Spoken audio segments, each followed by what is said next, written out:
In this video, I'm going to show you how to do the 6 o'clock orb for the Felcycle Mount. Now, you will have to have progressed the first 5 orbs before we can work on this one. Now, for this one, we have to make our way to the Eastern Kingdoms into Stranglethorn Vale at the southern end of the map. In Stranglethorn Vale, we're actually going to go to the Zul'Gurub.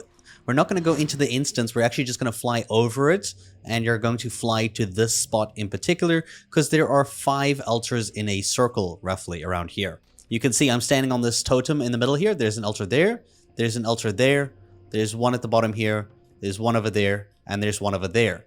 Now, starting at this one on the southwestern side, you need to do something very specific. Now, other players around you can do the same things, and you will get the thing that you need.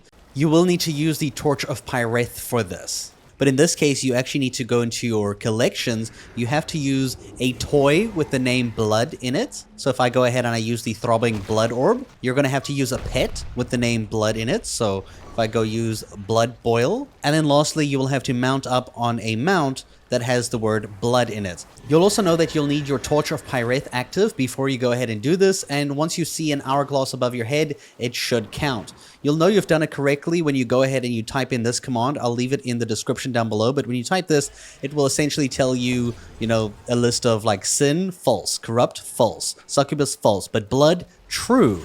If it says true, it means you've collected it. If it says false, you've not collected it yet.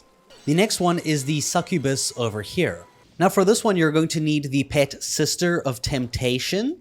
For the toy, you're going to need the Steamy Romance Novel Kit, and you will have to read the book in your inventory. And then lastly, completely hidden transmog, so that your items are completely invisible. And then when you go ahead and you stand here using the Torch of Pyreth, this should go ahead and give you the succubus. If you're lucky, another player might do it while they're next to you and it might solve. That's how it worked for me. And then you can type in that command again from the description, and you can see here it will say succubus true, blood true, because we have completed those 2. Moving clockwise and we go to the corrupted altar, you'll see over here we're going to need corrupted stuff. For this one, you're going to need the toy for the Ring of Broken Promises. You will need a pet with the name Corrupted, like the Corrupted Nest Guardian or any of the others if you have any.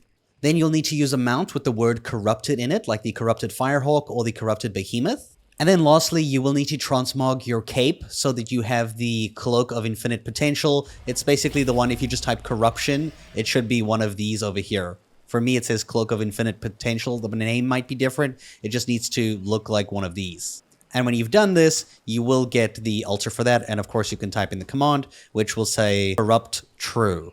Moving on to the next one in the clockwise pattern is over here. And this is going to be the altar of sin. For the altar of sin, you're going to need a pet called Sin Heart. The toy that's called Bondable Sin Stone, you're going to use this toy. And then for your cape, you're going to use any of the Sin Stones transmogs that you can unlock as your cape. Now, I didn't have any of these, and like I said, if somebody around you has this and they do it, you will achieve it, and that is how I got it. You can check when you type in that command, it will show here sin equals true. So at the very least, you might just be camping out here for a while until a player around you accomplishes this. Then we're going to move over to the final altar over here. And this is the Altar of Void. I just got here and somebody already solved it. But anyway. Now you're going to need to summon a pet with the name Void in it. So we're going to go ahead and summon this Void-Scarred Anubis Ath. And then for the toys, you can either use the Void Totem, the Shadowy Disguise, or Sylvanus's Music Box. And then you will have to transmog your cape into this cape over here. It looks like this. Just type in black space void, and you should get this as an appearance. If you don't have it, that's unfortunate. Like I said, you'll just might need another player in the area to go ahead and solve it like it's been happening for me. And from the Void Altar, if we go all the way to the south, you will see there is a chest, a glowing chest of acquisitions that we can now go ahead and interact and open to get Ancient Shaman Blood. Now, if for some reason you didn't see this chest, make sure you have your Torch of Pyreth active. Make sure you have completed all of the altars and you checked that it says true for all of them. Alternatively, you can try the Starry-Eyed Goggles. I, in fact, did not use the goggles to see the chest. I just had the Torch of Pyreth active and I could see it just there. And then when you head to the Felcycle room, you will notice that you have the 6th orb active right now, and that is how you can achieve it. I hope you guys enjoyed this video, and thank you so much for watching.